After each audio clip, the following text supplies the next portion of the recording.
What if I told you the very people you're afraid to lose are the ones quietly tearing you apart? Every fake smile you force, every one-sided relationship you hold on to, eats away at your focus, your peace, and your potential. Who in your life offers comfort but never truth? Who have you kept around, not because they deserve it, but because you're afraid of what their absence might reveal about your silence? Power isn't built by adding more people, it's built by subtraction. The world says to network, to expand, to be likable. But Stoic wisdom reminds us, we suffer more in imagination than in reality. We stay chained to dead weight, not out of love, but out of fear. This isn't just about cutting off the toxic. It's about reclaiming your clarity. The real danger isn't the enemy outside. It's the weakness you allow inside your circle. And if you're brave enough to face that truth, you're already ahead of most. If you're walking this path towards stillness, self-mastery, and inner strength, subscribe. Think of it as a vow to raise your standards, live deliberately, and guard your peace like the treasure it is. Agreement feels warm. It's quiet, smooth, and easy. Someone nods as you speak, echoes your opinions, supports your every move, and for a moment you feel seen, understood, backed. But it's in that very silence where the first cracks begin to form. Because what looks like loyalty is often just self-preservation in disguise. Not everyone who agrees with you is on your side. In fact, the person who never disagrees with you might be the one who's already preparing to disappear when you need them most. True loyalty has weight. It has shape. It risks tension, disagreement, and discomfort. But most people aren't looking for truth. They're looking for protection by blending in, not standing out. So they adapt. They mirror your energy. They become agreeable, not out of conviction, but out of calculation. Think about the last time someone backed your decision but disappeared when it failed. The moment things got difficult, they retreated, distanced themselves, acted like they never had a voice in it to begin with. That wasn't betrayal in the loud, obvious sense. It was abandonment dressed in politeness. That's the danger of the agreeable. Their silence feels supportive until it becomes invisible. Epictetus once said, "It is better to be rebuked by the wise than to be praised by the ignorant." And it's true. The person who cares enough to challenge you, to say you're wrong or you're drifting, is the one whose loyalty is built on truth, not transaction. Real allies are not echoes, they're anchors. They stand with you, not because it's easy, but because it's right. But our culture doesn't teach us to value that. It teaches us to seek comfort, to surround ourselves with those who make us feel good, not those who make us better. So we collect people who validate us, mirror us, smile at us, but who vanish the second our foundation shakes. These are not friends, they are spectators. And the moment you start climbing higher, they either grow silent or they applaud without meaning a word. Because they were never invested in your growth. They were invested in staying close to your light without ever carrying the fire themselves. Carl Jung understood this duplicity deeply. He believed that people wear masks not only to deceive others, but to avoid confronting their own contradictions. And so do your agreeable companions. They're not lying to hurt you, they're lying to survive. Their agreement is a shield, a way to remain accepted, to stay near influence, to protect themselves from scrutiny.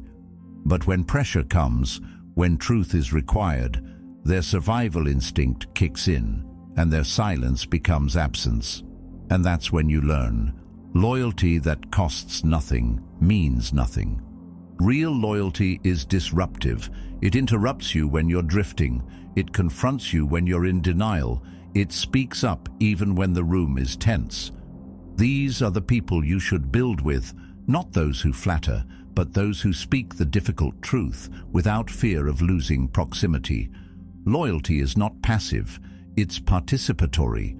A loyal person engages, they offer feedback, they challenge assumptions, they bring their full self into the relationship, not just their agreement, but their honesty, and when they disagree, they do so from a place of respect, not rebellion. That's the difference between the loyal and the silent. The loyal risk being uncomfortable.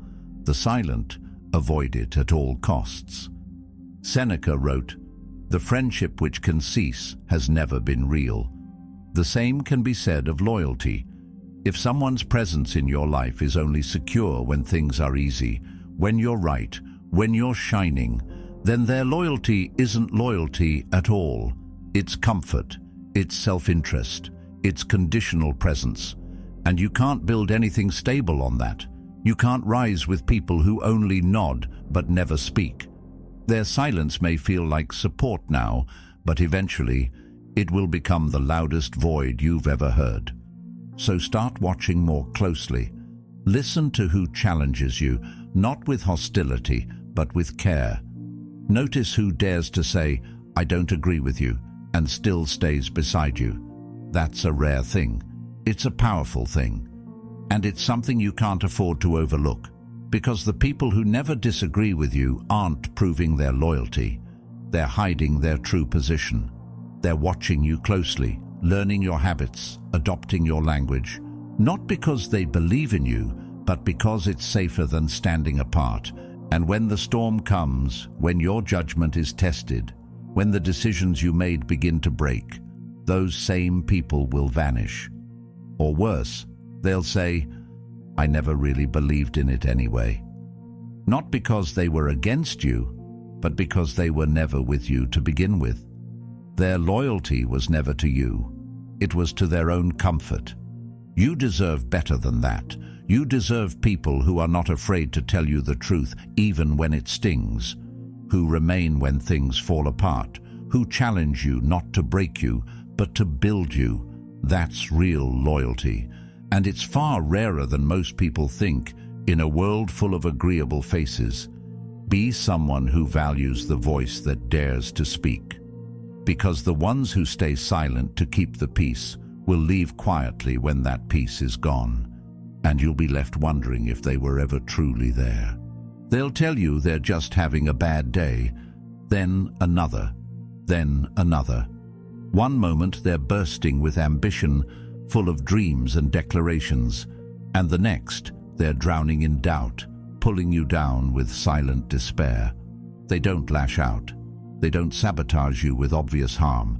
They collapse, slowly, quietly, and in the process, they ask you to carry not just their weight, but their instability. At first it seems innocent, just someone you care about having a rough time, but over time their inconsistency becomes the atmosphere you breathe. Their moods dictate your peace, their confusion clouds your clarity.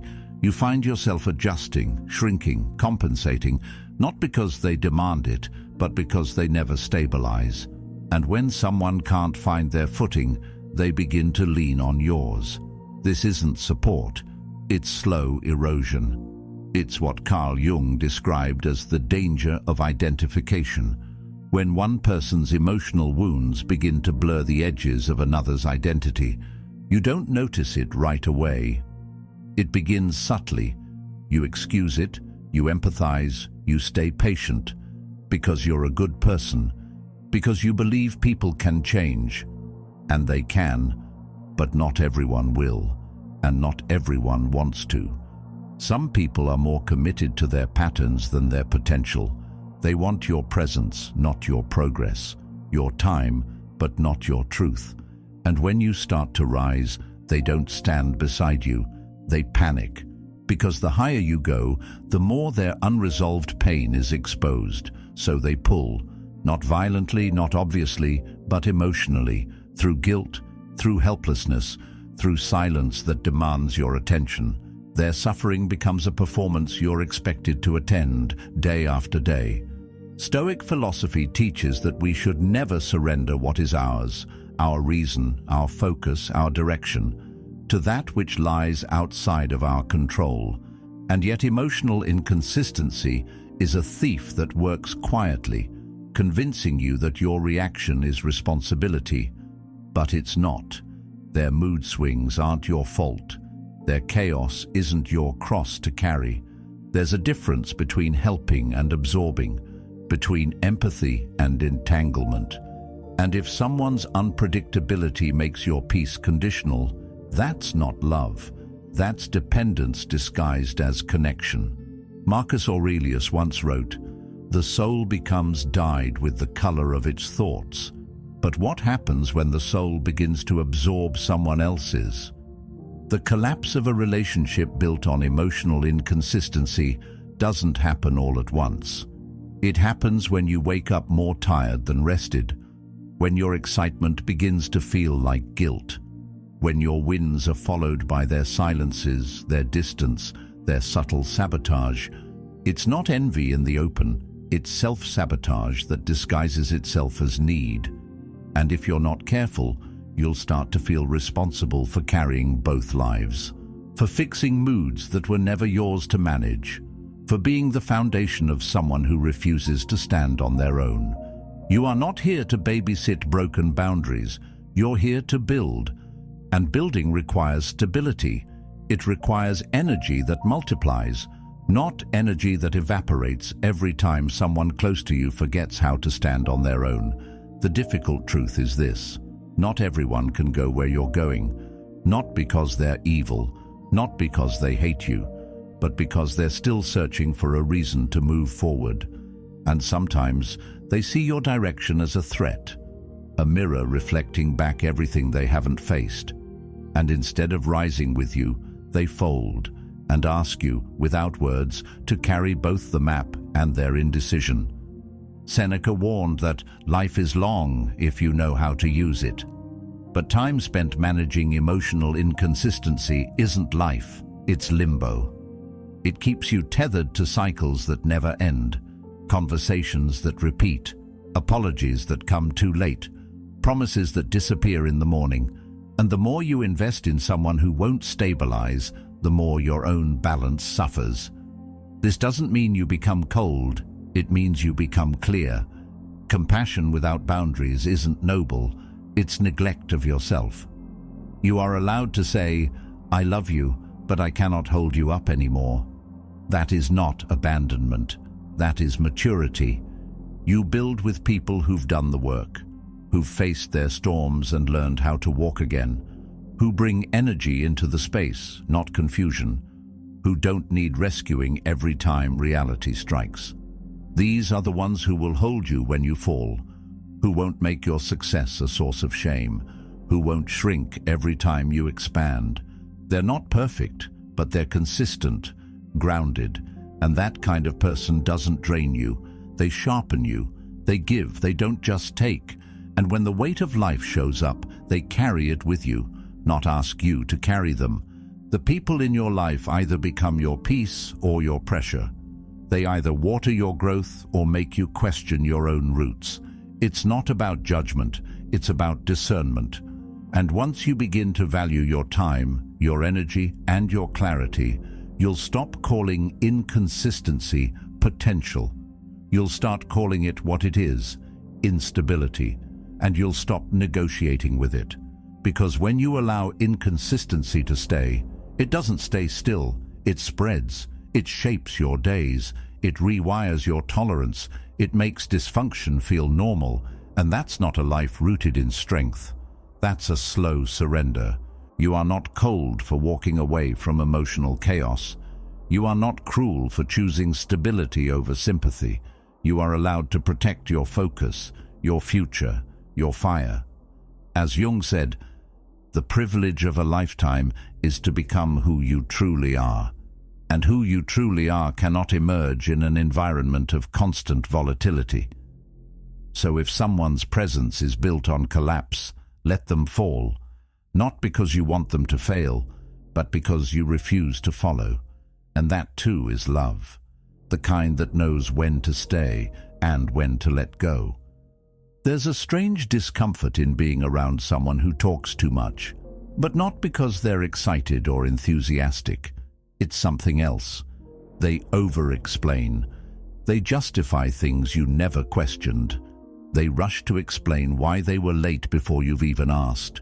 They preemptively clarify what they said yesterday, why it came out wrong, how it wasn't what they meant, and why it's not fair for you to misunderstand.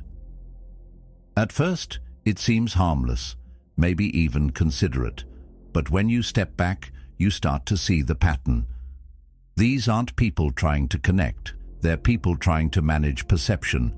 Every word is a defense, not a dialogue. Every explanation is a shield, not a truth. And the more they talk, the less you actually know them. Over-explanation is not a sign of honesty. It's a subtle confession that the truth can't stand on its own. The constant need to control the narrative, to soften the edges of their behavior, isn't transparency. It's anticipation of judgment. It's damage control before damage has even occurred. Because deep down, they know their actions don't align with their image, and they're hoping that if they talk fast enough, long enough, you won't stop to examine the gap between what they say and what they do. Marcus Aurelius reminded us to waste no more time arguing what a good man should be. Be one. But over-explainers don't live by this.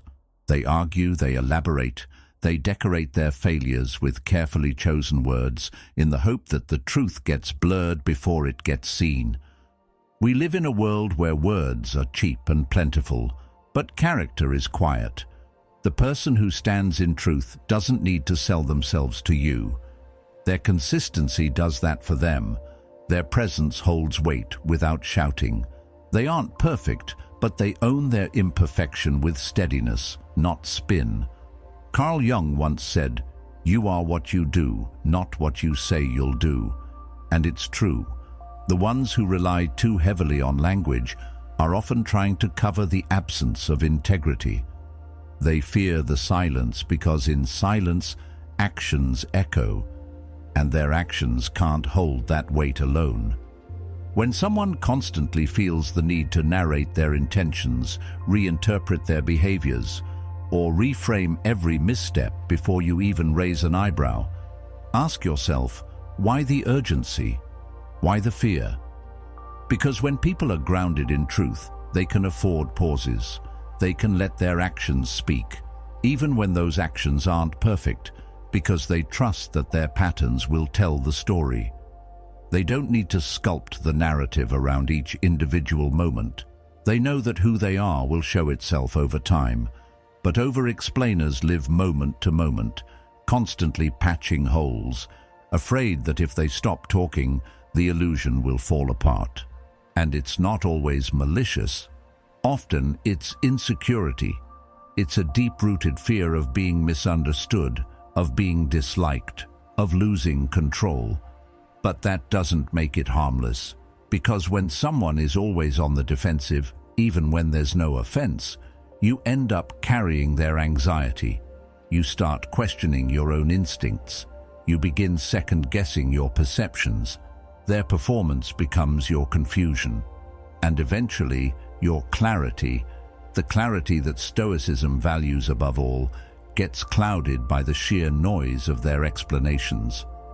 It's also a control tactic, whether conscious or not.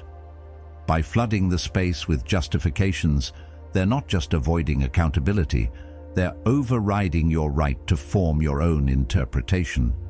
They want to decide how you see them, rather than letting you observe and conclude for yourself.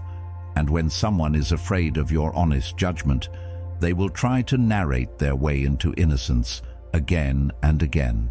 But innocence doesn't require a monologue. Innocence holds still. It doesn't fear being misunderstood because it knows the truth survives silence. Seneca taught that a man's worth is no greater than his ambitions. But I'd add, his worth is also revealed in how he handles being seen. People who are comfortable with themselves don't need to explain their every move. They let their intentions unfold naturally, knowing they may be misread at times, but choosing integrity over image.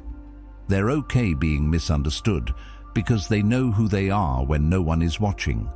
Over-explainers, on the other hand, live as if they're always being watched and judged and must constantly perform to stay safe. Eventually, you learn to stop listening to what's being said and start observing what's being done. And when you do, the picture gets clearer. The person who explains too much is often hiding too much. They're trying to stay one step ahead of your perception because they don't trust that their choices, on their own, would hold up under real scrutiny. And the moment you stop giving them the reaction they want, they panic. Not because you've been unfair, but because their mask starts slipping without the glue of constant narration. Watch how people act in silence. Notice how they behave when they're not defending themselves. See who shows up without needing applause, who apologizes without a prepared speech, who admits fault without spiraling into justification. That's where real trust is built. Not in words, but in presence. Not in explanations, but in patterns. And when someone has to constantly manage your view of them, they don't trust themselves, and they're asking you to do the emotional labor of maintaining the image they've created. You don't owe anyone that. You're not here to be manipulated by well-crafted words or emotionally packaged excuses. You're here to observe, to learn, to protect your energy by trusting patterns more than promises. People reveal themselves not in what they say, but in what they repeat, and the person who talks you into trusting them is usually the one you should trust the least. Let their silence speak. Let their actions echo. And when the words pile up too fast, ask yourself, what truth are they trying so hard to keep buried? Because what is real never needs convincing. It just is. They come into your life quietly, usually with admiration. They echo your language, pick up your tone, start quoting your ideas like they've lived them. At first, it feels like alignment, like someone finally understands you, like you've found a kindred spirit. But slowly, something feels off. It's not just that they're agreeing with you, it's that they're becoming you. Mannerisms, phrases, even your values, they mirror it all. But imitation, no matter how convincing, lacks one essential element: belief. Because what they've absorbed isn't your essence, it's your image. And when the environment changes, when your path shifts, or when you stop feeding them direction, they start to disappear. Or worse, they reinvent themselves in someone else's shadow, just like they did in yours. Some people would rather become whatever the moment rewards. They adapt, not to grow, but to survive. And in survival mode, authenticity is discarded for approval. These are not strategists with a plan. They're chameleons with no center. They're not building anything real. They're blending, hiding behind borrowed beliefs and recycled personas. They know how to say the right things in the right rooms, but when those rooms change, so do they. Because at their core, they aren't anchored to anything deeper than proximity to power or relevance. When someone builds a connection based entirely on imitation, it may feel flattering at first, even familiar. But there's a difference between resonance and replication. True connection is born when two people stand in their own truth and meet eye to eye, not when one follows and mimics to maintain closeness. It might be subtle at first. They adopt your philosophy. They mirror your routines. They adjust their goals to align with yours. But the closer they get, the more you'll start to feel it, this uneasy sense that you're being followed, not joined. You'll notice that when you slow down, they slow down. When you shift course, they shift too. Not out of shared vision, but out of fear of losing access. That's not loyalty. It's dependency in disguise. And this dependency is fragile. The moment you create distance or challenge them to stand on their own, the cracks show.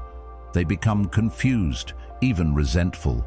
They might lash out or ghost you altogether, because their connection to you wasn't built on mutual respect. It was built on mimicry. and mimicry cannot survive without constant exposure to the source. Epictetus taught that it is impossible for a man to learn what he thinks he already knows. The chameleon already believes they've mastered your path because they've rehearsed it so well. But rehearsed wisdom isn't lived wisdom, and when life tests their imitation, it falls apart. This is why you must learn to separate those who walk with you from those who walk in your shadow. A shadow always disappears when the light changes. Real people remain. They don't need to imitate you because they're busy becoming themselves. They may admire you, be inspired by you, even learn from you, but they will never dilute themselves to match you because their identity isn't threatened by yours. In fact, they want to be challenged. Anchors don't drift. They stay grounded, not by copying, but by contributing something distinct. They bring perspective, friction, honesty, qualities that demand self-awareness and inner strength. You don't need echoes in your life. You need anchors. People who don't vanish when the season changes. People who stay rooted in their own truth while helping you grow in yours. Because relationships built on imitation breed silence. No new ideas, no growth, just repetition. And over time, that becomes suffocating. You find yourself drained, not by conflict, but by the constant emptiness of being around someone who only reflects and never reveals. And as flattering as it may seem, there's something profoundly lonely about being surrounded by mirrors. Even Socrates, in his relentless pursuit of truth, warned against the false comfort of unexamined lives. A person who imitates others without ever turning inward is living a life borrowed, not built. Their words don't originate from experience. Their values don't rise from hardship or reflection. They simply adopt what seems to work. But life eventually reveals what's real. Trials test conviction. Pressure exposes pretenders. And when the time comes, the chameleon slips away, looking for another skin to wear. That's why discernment matters. Look closely at the people around you. Do they challenge you? Offer new perspectives? Hold their ground when they disagree? Or do they simply conform to your rhythm because it's safer than being seen? The Stoics taught that clarity begins with courage. The courage to see people for who they are, not just for how they appear when they agree with you. And once you see through imitation, you can't unsee it. You start recognizing when someone is curating themselves instead of expressing themselves. And in that moment, you have a choice. Continue nurturing a reflection or seek out real relationships. Let your circle be made of those who have roots, not masks. People who don't just blend in when it's convenient, but who stand firm when it's hard. Because if everyone around you is simply echoing your thoughts, your vision is being distorted. You're no longer evolving. You're being applauded by an audience that doesn't know the meaning of silence, let alone substance. Choose those who don't need to become you to respect you. Choose those who don't follow your path, but walk alongside you on their own. Because power doesn't come from being imitated, it comes from standing beside those strong enough to stand alone. Some people don't walk into your life, they rush in. From the very beginning, they open up, fast, too fast. Within hours of knowing you, they're sharing the deepest parts of their past, exposing wounds that most people take years to speak about. They confess traumas, tell you secrets, and swear this connection is unlike anything they've ever felt. And at first, you might mistake it for trust, for vulnerability, for something real, but it isn't. It's performance. It's a tactic disguised as truth, because intimacy, when it's genuine, is never rushed. It unfolds slowly, quietly, authentically. What they're offering isn't intimacy, it's manufactured closeness. And it's not for your benefit, it's for control.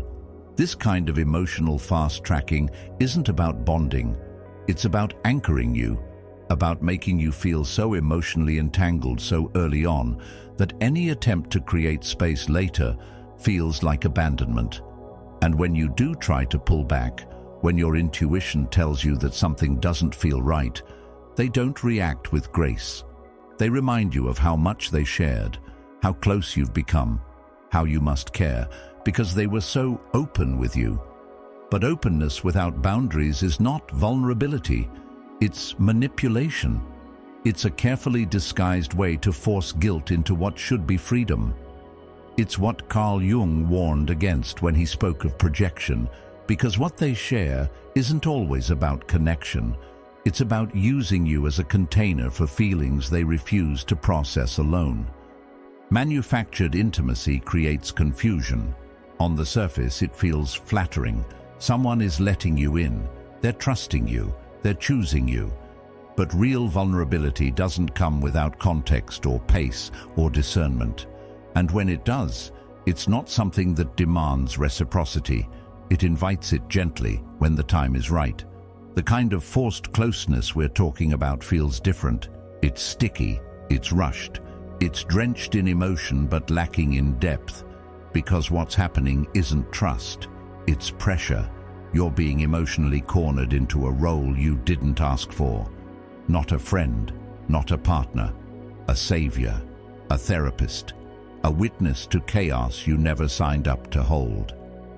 The Stoics believed in measured connection, in being slow to speak, slow to trust, and quick to observe. Marcus Aurelius reminded himself daily that it's not what happens to you, but how you react to it that matters. But this kind of emotional flooding doesn't give you time to react. It overwhelms you, making reflection almost impossible. And before you know it, you're pulled into their storm, not by force, but by sentiment. You didn't fall into a relationship. You were dragged into an emotional contract you never had a chance to read. And this is where the sabotage begins. You start feeling responsible for their emotional well-being. You begin censoring yourself to avoid triggering their insecurity. You avoid distance, not because you want closeness, but because you're afraid of how they'll respond. You fear being called cold, distant, uncaring.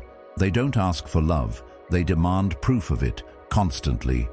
And if you don't give it, they make you feel like you've broken something sacred, something you never agreed to in the first place. This is why trauma bonding is so dangerous. It bypasses the natural process of trust. Instead of growing together, you're trauma welded. Their wounds become the glue, and the more you try to detach, the more they bleed on purpose, just to keep you close. True intimacy, by contrast, is slow and steady. It's not built on what's said in week one. It's built on what's shown in year one. Through action, through consistency, through the quiet, unspoken signals that say, I'm here, I see you. I don't need to dump my past to prove it. Aristotle believed that true friendship is based not on usefulness or pleasure, but on goodness, on mutual respect, on time-tested virtue. But manufactured intimacy skips all of that. It's fast food connection, high emotional calories, but no nourishment. It leaves you full and empty at the same time. And when the emotions fade, as they always do, you're left with someone who doesn't really know you and doesn't want to. They just wanted someone to cling to, someone to anchor their chaos. And if that someone isn't you anymore, they'll move on, fast, just like they arrived. The hard part is recognizing it while you're in it, because it's easy to confuse intensity with depth. But depth is quiet. It doesn't demand. It doesn't rush. It respects space, pace, and silence. You'll know it not by how quickly someone shares, but by how patiently they listen. Not by how much they reveal, but by how they respond when you say no, or not yet, or I need time. The person who honors your boundaries, even when it frustrates them, is the one worth trusting, not the one who floods you with feeling to fast-track your loyalty. So if someone tries to bond too quickly, if they turn your early conversations into confessionals, if they ask for emotional favors you haven't had time to earn, pay attention.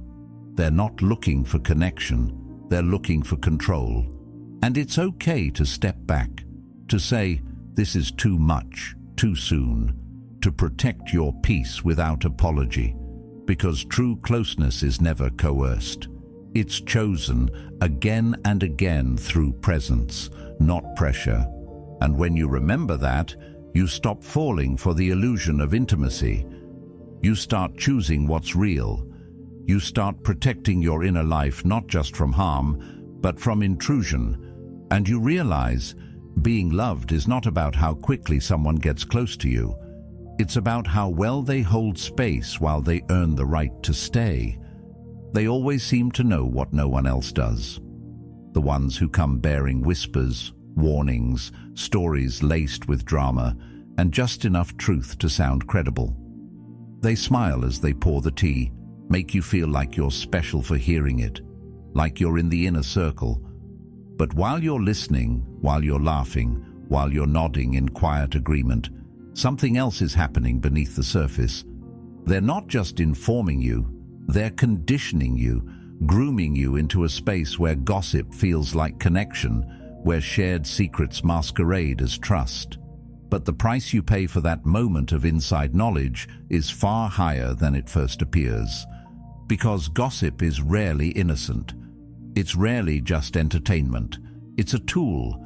Sometimes it's a shield.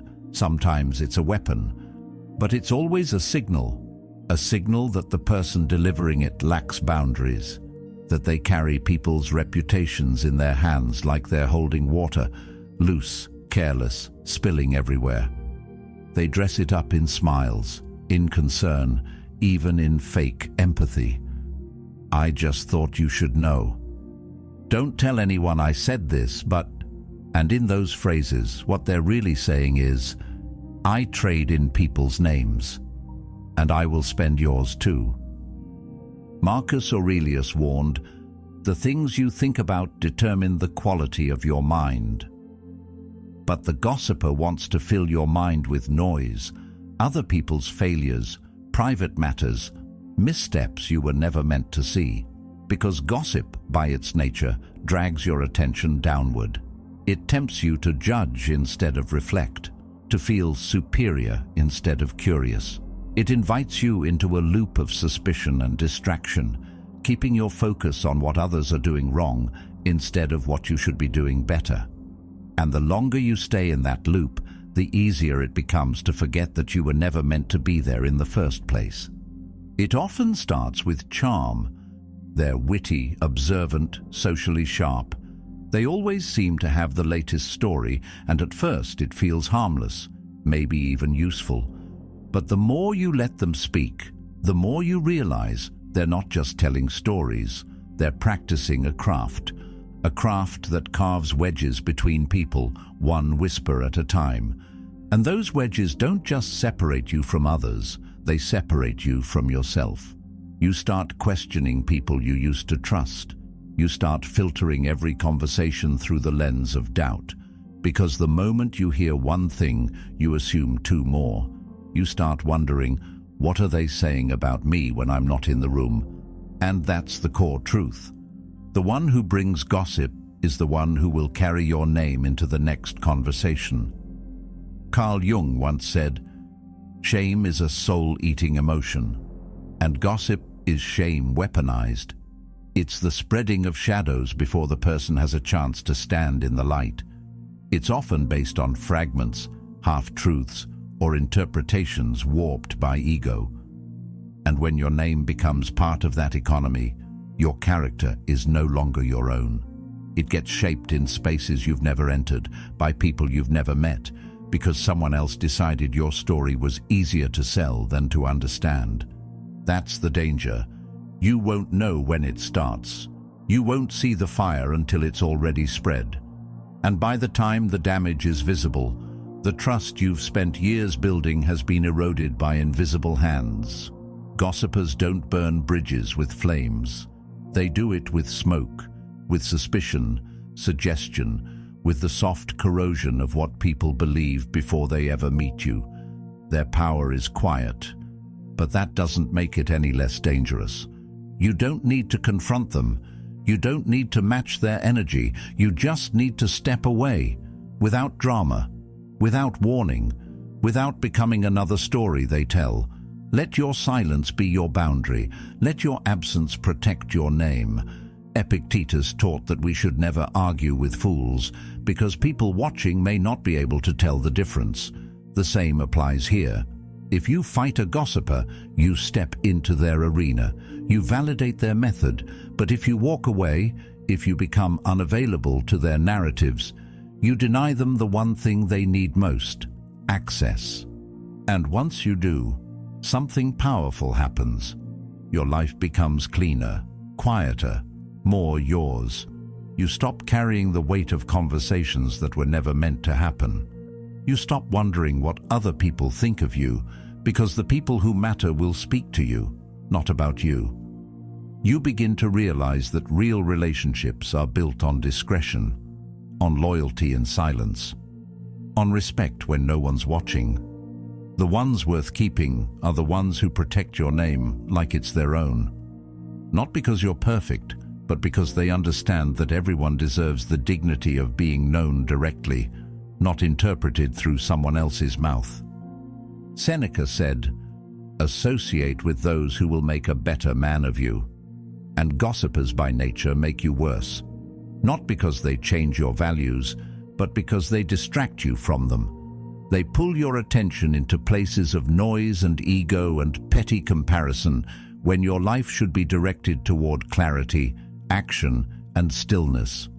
The longer you sit at the table where other people's reputations are the main course, the more likely it is that your own will end up on the plate. You don't need to hate them. You don't need to expose them. You just need to refuse to be near them. Because some people don't need to be confronted. They just need to be uninvited. And when you do that, you don't just protect your peace. You start raising the standards of the space around you. Your silence sends a message. Your distance draws a line. And over time, the people who respect you will know exactly where you stand, not just by what you say, but by what you no longer allow. Sometimes, the most powerful thing you can say is nothing. Not because you're afraid, not because you don't have the words, but because you've already seen enough. You've watched the same pattern repeat, again and again, promises made, broken just as quickly, excuses rehearsed, apologies that sound more like strategies than sincerity. At some point, you stop needing more evidence. You just see it for what it is, a cycle, not a one-time mistake. And the truth is, once you truly see it, there's nothing left to explain. No confrontation to stage, no speech that will fix what they were never interested in preserving. We live in a culture obsessed with closure. We're told to write it all out, to share how we feel, to have the talk. But not every door needs to be slammed to be closed. Some are better left locked and untouched, sealed by quiet recognition, not noise. Because silence is not avoidance. It's precision, it's control. It's a decision to no longer give energy to what drains you. You don't need a dramatic goodbye. You don't need to unpack your healing journey for them to validate it. You're not obligated to justify growth to someone who was only comfortable with your smaller version.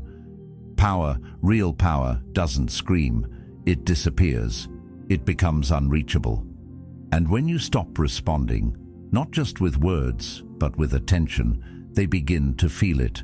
Not because you're punishing them, but because their influence collapses in your absence. What once felt significant starts to feel empty, and that's the consequence they never expected. People often mistake silence for weakness, but silence is the final boundary. It's what you offer when all other forms of respect have been exhausted. The louder they get, the quieter you become, not out of fear, but out of resolve. You've chosen not to let their noise penetrate your peace. That's not cruelty, that's discipline. Epictetus said, "If someone succeeds in provoking you, realize that your mind is complicit in the provocation." Silence is how you protect your mind from that trap. It's how you remind yourself that your energy is a privilege, not an entitlement. And what they feel isn't abandonment, it's irrelevance. It's the realization that the person who used to respond, explain, defend, or react is simply no longer available. They don't get access to your emotions, not because you're spiteful, but because you've reclaimed them. The bond is not broken with force, but with stillness, and in that stillness the weight shifts. They no longer shape your narrative. You do, not through resistance, but through removal. This is what most people misunderstand. They think healing means reconciliation, that letting go means writing letters, holding hands, forgiving loudly.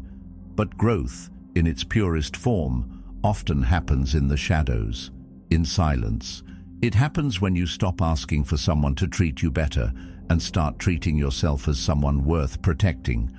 When you stop proving your pain and start preserving your peace. Because at some point, the desire to be understood is replaced by the desire to be free. By pruning your space, not with rage, but with clarity. By letting go of those who dilute your values, not because you hate them, but because you've chosen to honor yourself. There's a quiet elegance in walking away without turning it into a performance. You don't need applause for protecting your peace. You don't need anyone to understand why you stopped showing up. The people who truly see you won't need an explanation, and the ones who demand one were never listening to begin with. When your silence becomes more powerful than your presence, that's when you know you've shifted. You're no longer negotiating for space, you've created it. You're no longer asking to be heard. You've found peace in not needing to be, and that is a kind of power no one can take, because it comes from within, from the decision to no longer participate in what diminishes you. There will be moments where the urge to explain returns, when guilt creeps in, when you wonder if you should have said more, done more, given them one last chance. But remember this, if they cared about your voice, they wouldn't have waited until your silence. And if they only hear you when you've left, they were never listening in the first place. So let your absence be the closure. Let your quiet be the boundary. Don't fight to be seen by those who looked away when it mattered most. Power isn't in how loudly you leave. It's in how peacefully you refuse to stay. And once you've learned to speak with your silence, you'll never waste breath on the undeserving again. Some doors don't need to be slammed, just left behind. And sometimes, the most powerful message you'll ever send is your silence. If this resonated with you, there's more waiting. Watch one of the videos on your screen to keep walking this path of clarity and strength. Thank you for being a part of Stoic Journal.